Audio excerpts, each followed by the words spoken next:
channel does not promote any violent, harmful, or illegal activities. All content provided by this channel is meant for an educational purpose only. Top quality और consistent performance के लिए सिर्फ silver pump नाम याद रखना। নমস্কার, দেখছেন টিভি9 বাংলা, আপনাদের সঙ্গে রয়েছি আমি তন্নিষ্ঠা। শুরু করছি প্রেস কর্নার। প্রেস কর্নার মানে আপনারা জানেন ডিটেইলস খবর গ্রাউন্ড জিরো থেকে রিপোর্টিং। অবশেষে প্রেসিডেন্সি বিশ্ববিদ্যালয়ের প্রবেশিকার ফল প্রকাশ। 9 আগস্ট ফল বেরোবে প্রেসিডেন্সি স্নাতকে ভর্তি প্রবেশিকা, এমনটাই জানা যাচ্ছে। আর ঠিক কি তথ্য রয়েছে এই বিষয়ে জানবো আমাদের প্রতিনিধি সুমন আমাদের সঙ্গে রয়েছে সরাসরি। সুমন, দেখো, দীর্ঘদিন ধরে প্রেসিডেন্সি পরীক্ষার এই স্নাতক স্তরে ভর্তি আটকে আছে। তার কারণ হচ্ছে জয়েন্ট এন্ট্রান্স বোর্ড প্রেসিডেন্সির যে পরীক্ষা নিয়েছিল সেই পরীক্ষার কিন্তু রেজাল্ট বেরোচ্ছে না, এবং তার জন্য স্নাতক স্তরে ভর্তি যেমন আটকে আছে, তেমন বহু পড়ুয়া যারা যাদবপুর প্রেসিডেন্সির মতন বিশ্ববিদ্যালয়গুলোকে বেছে নেন, তারা এই প্রেসিডেন্সিতে ভর্তি না হতে পেরে রাজ্যের বাইরে ভিন রাজ্যে কিংবা কোনো বেসরকারি ক্ষেত্রে চলে যাচ্ছিলেন। ফলে প্রেসিডেন্সিতে ছাত্রছাত্রীদের একটা আকাল হওয়ার জায়গা তৈরি হচ্ছিল। কিন্তু অবশেষে জয়েন্ট এন্ট্রান্স বোর্ড তারা কিছুক্ষণ আগে এই নোটিফিকেশন ইস্যু করেছে, যেখানে তারা বলছে 9 আগস্ট কিন্তু তারা প্রেসিডেন্সির যে পাবডেট অর্থাৎ এন্ট্রান্স এক্সাম তার রেজাল্ট বার করবে, এবং সেখানে কিন্তু ছাত্র বিক্ষোভ শুরু হয়ে গিয়েছিল যাতে রেজাল্ট দ্রুত বেরোয়। তবে এখনো কিন্তু স্নাতকোত্তর অর্থাৎ মাস্টার্সের পরীক্ষার ডেট ঘোষণা করতে পারেনি জয়েন্ট এন্ট্রান্স বোর্ড।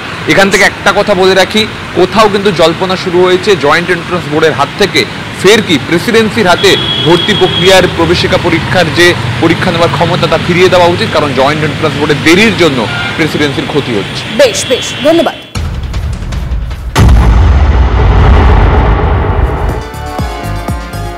এবার হতশ্রী রাস্তাগুলোর দিকে একটা নজর রাখা যাক। কঙ্কালসার লেক টাউনের সার্ভিস রোড বেহাল রাস্তায় কলাগাছ পুঁতে প্রতিবাদ বিজেপির। ছবিটা দেখুন, বিজেপির তরফ থেকে প্রতিবাদ করা হচ্ছে কঙ্কালসার রাস্তায় কলাগাছ পুঁতে।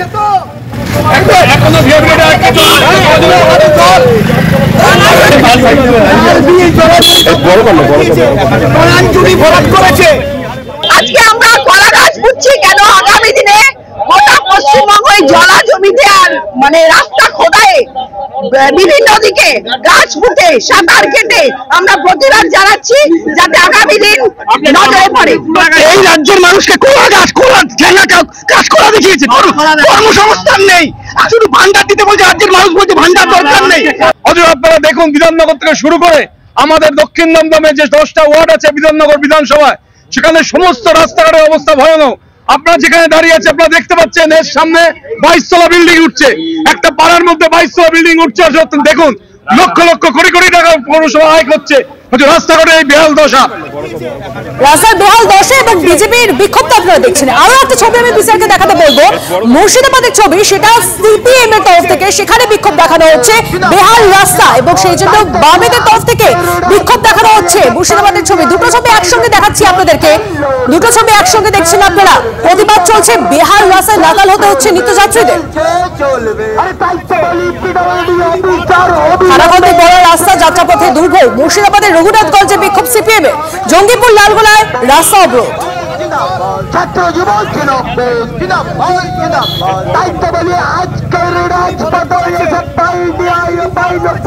দুটো ছবি একসঙ্গে দেখছেন আপনারা, একদিকে বিজেপির বিক্ষোভ, অন্যদিকে সিপিএম এর বিক্ষোভ।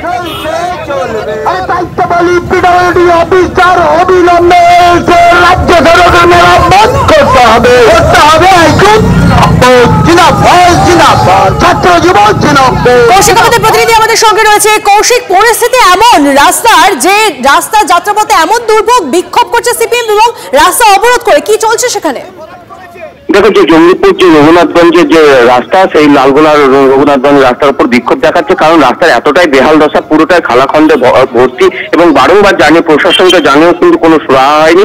এই নিয়ে কিন্তু সিপিএম এর পক্ষ থেকে প্রতিবাদ বিক্ষোভ দেখানো হয় যে অবিলম্বে যাতে এই রাস্তা সারাই করা হয়। তবে এই রাস্তায় যখন অবরোধ করতে শুরু করে রঘুনাথগঞ্জ থেকে লালগোলার যে রাজ্য সড়ক রয়েছে, তারপর বেশ কিছুক্ষণ পর অবরোধ চলার পর কিন্তু পুলিশ এসে অবরোধকারীদের সরিয়ে দেয়।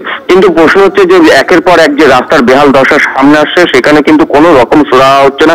বর্ষার কালে কিন্তু এই যে রাস্তার সমস্যার কারণে কিন্তু দুর্ঘটনাও বাড়ছে, এবং সেই জায়গায় গিয়ে রাস্তায় চলাচলের অযোগ্য হয়ে যাচ্ছে। তারই প্রতিবাদে কিন্তু এই বিক্ষোভ ছিল সিপিআইএম এর।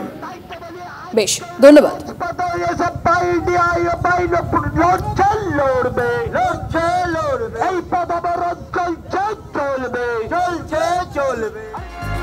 আরো একটা ছবি দেখাবো আপনাদের। এবং যে তথ্য পাওয়া যাচ্ছে, দেখুন এতদিন হুঁশ নেই, মুখ্যমন্ত্রী যাওয়ার আগে রাস্তা সারাই। মঙ্গলবার আরামবাগ হলদিয়া রাজ্য সড়ক ধরে কামারপুকুরে যাবেন মুখ্যমন্ত্রী। তার আগে জোর কদমে চলছে রাস্তা সারাইয়ের কাজ। দীর্ঘদিন ধরে এলাকাবাসী রাস্তা সারানোর দাবি করলেও কাজের কাজ কিছুই হয়নি। এবার মুখ্যমন্ত্রী যাওয়ার আগেই শুরু হয়েছে রাস্তা মেরামতির কাজ। মাসে অন্তত একবার করে মুখ্যমন্ত্রী এলেই রাস্তা ভালো থাকবে, নইলে আবার বেহাল হয়ে যাবে কটাক্ষ বিরোধীদের।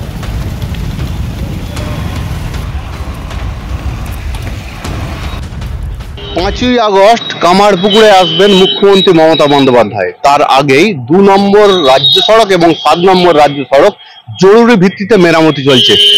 দীর্ঘদিন ধরেই অভিযোগ ছিল এই সমস্ত রাস্তাগুলি খারাপ হয়ে গিয়েছে। এমনকি আরামবাগের মুসাডাঙ্গা এলাকায় প্রায় 4 কিলোমিটার রাস্তা দীর্ঘদিন খারাপ ছিল, পথ অবরোধ করেছিল আইএসএফও, কিন্তু সুরাহা কিছুই হয়নি। আর মুখ্যমন্ত্রী 5 তারিখে আরামবাগ এবং কামারপুকুর আসার আগেই জরুরি ভিত্তিতে দিনরাত করে রাস্তা মেরামতি চলছে। এই কয়েকদিনের মধ্যেই রাস্তা মেরামতি হয়ে যাবে দিনরাত করে। আর এখন এলাকার মানুষজন প্রশ্ন তুলেছে, তাহলে কি সাধারণ মানুষ যে হাঁটাচলা করতে পারবে না, যাতায়াত করতে পারবে না, সেই দিকে লক্ষ্য নেই? মুখ্যমন্ত্রী আসার জন্যই কি রাস্তা মেরামতি হচ্ছে? প্রশ্ন তুলেছে সাধারণ মানুষ থেকে বিরোধীরা। আরামবাগ থেকে ক্যামেরায় মধুসূদনদের সঙ্গে তন্ময় বৈরাগী, TV9 বাংলা। আমাদের মুখ্যমন্ত্রী মমতা বন্দ্যোপাধ্যায় আমাদের গোঘাট, কামারপুকুর, ঘাটাল পর্যন্ত আসার কথা। সেই পরিপ্রেক্ষিতে কারণ হচ্ছে আসার কথাটা হচ্ছে বন্যা পরিস্থিতি দেখার। সেই জায়গা থেকে রাস্তা কিছুটা খারাপ হলেও কিন্তু সেই কাজগুলো গর্ত থাকা অবস্থায় সেই জায়গাগুলোকে রিপেয়ারিং করে দিচ্ছে জরুরি ভিত্তিতে। কারণ হচ্ছে সড়ক পথেতে যাবেন, আমরা চাইছি মাসে একবার করে মন্ত্রীরা ঘুরুক, রাস্তা দিয়ে ঘুরুক, রাস্তাঘাটগুলো দেখুক। আমাদের যাতায়াতে খুবই দুর্বিষহ হচ্ছে এবং সর্বত্র রাস্তায় আমরা যেখানে যাচ্ছি রাস্তা কিন্তু খারাপই আছে, গর্ত, খানাখন্ড, গর্তই ভর্তি। তাহলে রাস্তা আসুক, আর এলে রাস্তা ভালো হবে, আমরাও চাই রাস্তা ভালো হোক। কত গরিব মানুষের জীবন চলে গেছে, কত অ্যাক্সিডেন্ট ঘটেছে।